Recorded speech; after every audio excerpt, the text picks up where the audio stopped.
everyone. Welcome to another episode of The Shot with Cosmos. Cheers to the women of NASA. Women of NASA! Boom.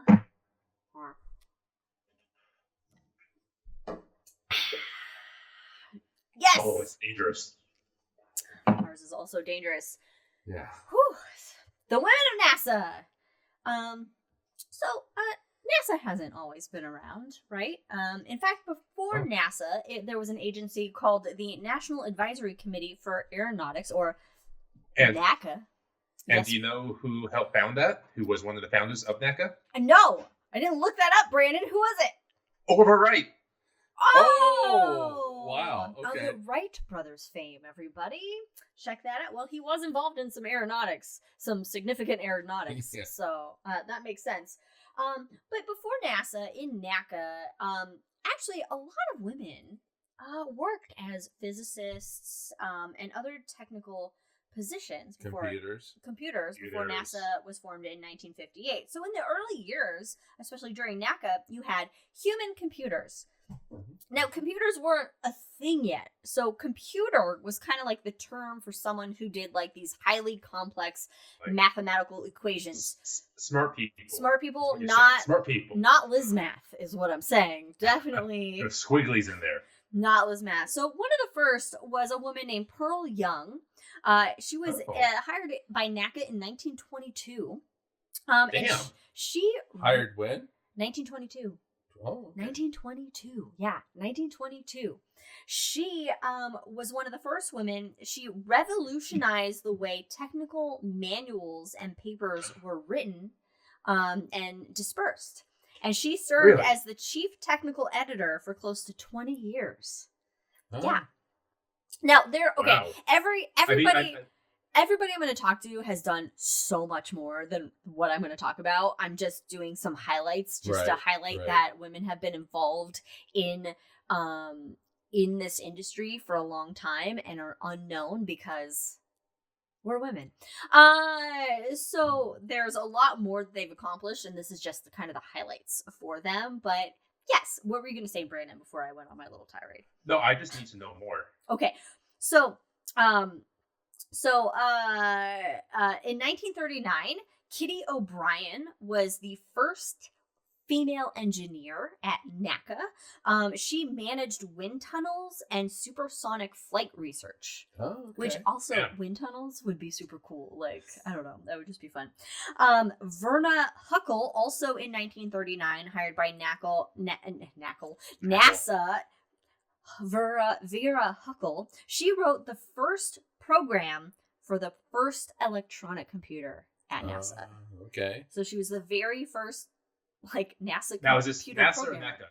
NACA. She was hired by NACA, but then when NASA came around and electronic computers were developed, she wrote the first computer program for NASA for an electronic computer. Okay. Fucking cool. Because these women who were hired as computers, they did all this complex math.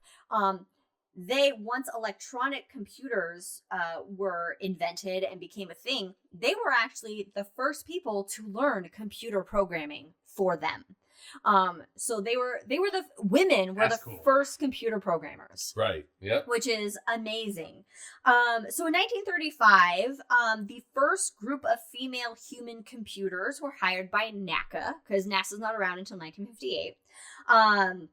And by the way, all of this computation, all this math done by hand, right? Because there are no computers. Everything is done completely by hand. And they were all women. All the human computers were women, and most were African American. Now, you may have heard of a little movie called Hidden Figures, which highlights a few of the most prominent African American women that were essential to the space program. Katherine Johnson. Yeah, I will. We're gonna get there. I'll give a brief on each of them.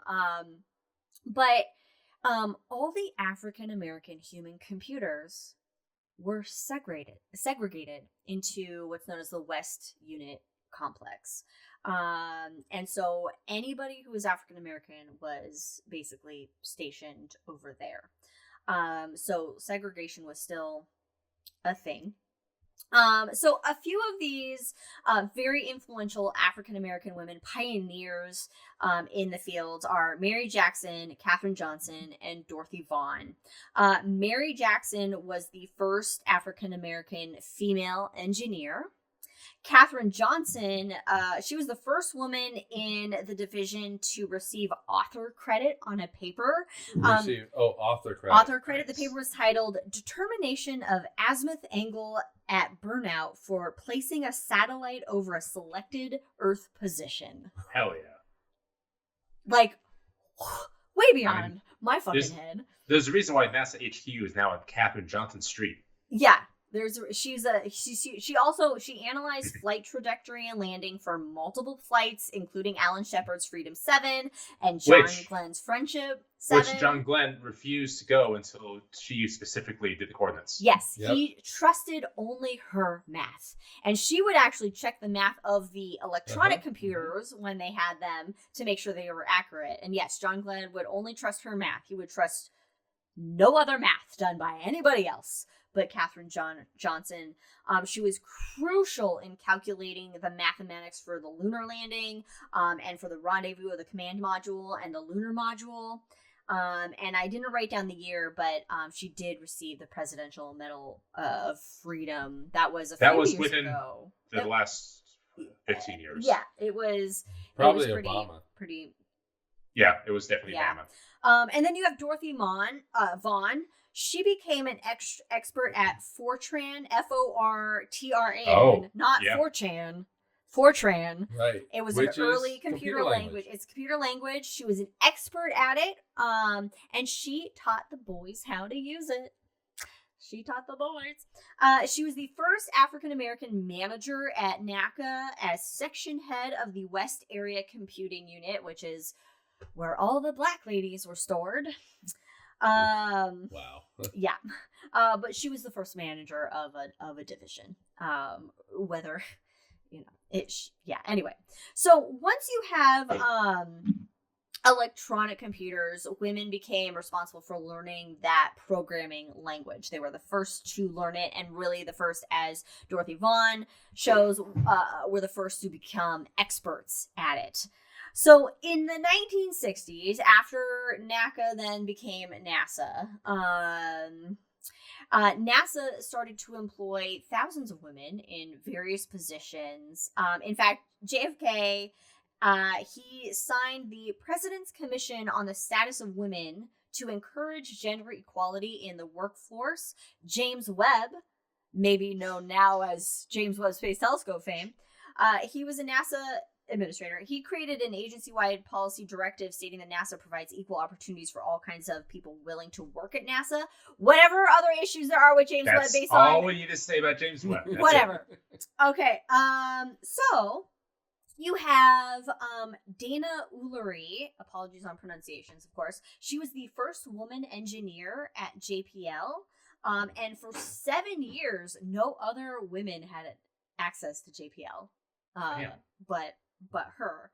And then Margaret Hamilton came along, and she basically designed the guidance computer programming for the Apollo program. And she's a Lego piece. She is. In fact, Google her, and the iconic image of her is her standing next to a stack of code that she wrote. That she wrote in the what's it? The car dealerships only use it. The printing the cards, the printing that like dot matrix. It's like a stack of dot matrix next to her that's like almost as tall as her, basically. So in the 1970s, the military started accepting women pilots or training for pilot training, and that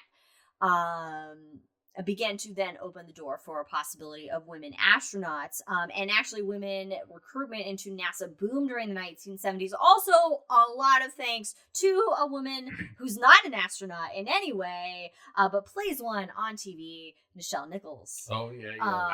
Who inspired a lot of women, also, of course, African-American women, to become involved in NASA. And not just inspired, she went out to seek them, to talk to them. Yes. She was basically working with NASA to promote human spaceflight.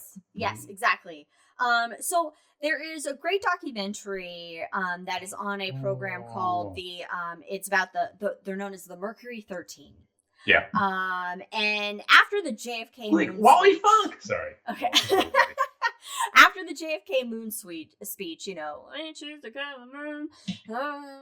So 13 women were trained to become astronauts. They went through the most rigorous training. But then at the end of the day, and they actually it was shown that the women were actually more like capable than the men, that they were handled the training better than the men. Can I tell one quick story about that? Yes, go for it. So Wally Funk, there's the sensory deprivation tank in which you just lay in water with no feeling, nothing around you, and see how long you can last, to see how mad you go.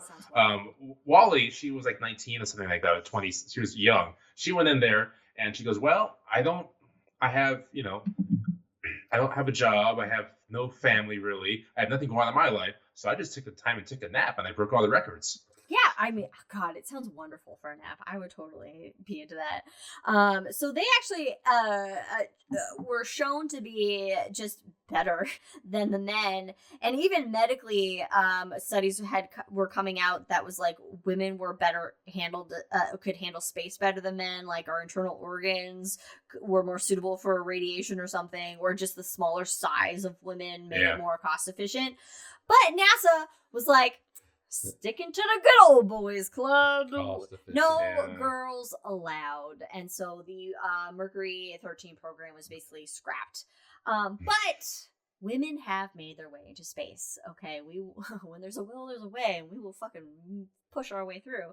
So the first women, some of the first accomplishments of women in space. 1983, Sally Ride. First. Oh. We'll go on U.S. first. First American woman in space. Yeah, we're talking U.S. Yes. Way before the U.S., Russia put women into space first. In fact, Sally Ride came after the second woman in space, which was a Russian cosmonaut. And I didn't write their names down because I wasn't going to highlight them at all. Don't look up Valentina since then. Oh, okay, yeah. Anyway, so I'm just highlighting American. There have been Russian women in space before us, but for 1983, Sally Ride was the first American woman in space. She flew on the Space Shuttle Challenger. 1984, Judith Resnick was the second woman in space on Discovery. In 1988, Ellen Ochoa was the first American Hispanic woman astronaut. In 1999, Eileen Collins was the first woman pilot and commander of a space shuttle mission. 1992, Mae Jemison was the first African-American woman astronaut.